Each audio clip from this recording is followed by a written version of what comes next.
Fruits కానీ parallel గా వీళ్ళు మ్యాంగో ట్రీస్ కూడా ఎస్టాబ్లిష్ చేసి చిన్న రసాలని బాగా పండిస్తున్నారు.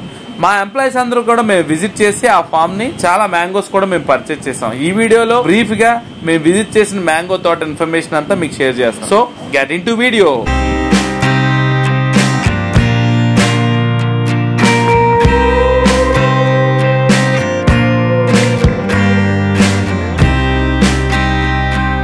అప్రాక్సిమేట్లీ మాకు 50 కిలోమీటర్స్ వచ్చింది ఏలూరు నుంచి. మేము 2:30 PM కల్లా మేము రీచ్ అయిపోయాం. ఫైనల్లీ మనం బోయపాటి డ్రాగన్ ఫ్రూట్ ఫార్మ్ ని రీచ్ అయిపోయాం. నా ఫ్రెండ్స్ అనుకున్నది ఏంటంటే కొంచెం సర్ప్రైజ్డ్ గా కొంచెం ప్రెషర్ నుంచి కొంచెం రిలాక్స్ అవ్వాలి అని మేము డిస్కస్ చేసినప్పుడు ఒక ఫామ్ కి వెళ్దాం, మ్యాంగో సీజన్ కాబట్టి మ్యాంగో ట్రీస్ దగ్గరికి వెళ్దాం అనుకున్నాం. ఎక్కడికి ఏంటి అలాగా అంటే one of my colleagues, so తను మేము కోఆర్డినేట్ అయ్యాం. ఇమ్మీడియట్ గా వచ్చేయండి ఫామ్ ఉంది మనకి అక్కడ గన్నవరం దగ్గరలో ఉందని చెప్పాడు. మాకు అడ్రస్ ఇచ్చాడు. ఇమ్మీడియట్ గా నేను మా ఫ్రెండ్స్ అందరం ఇమ్మీడియట్ గా బయలుదేరాం. ఫస్ట్ మేము 2 మెంబర్స్ వచ్చాం. తర్వాత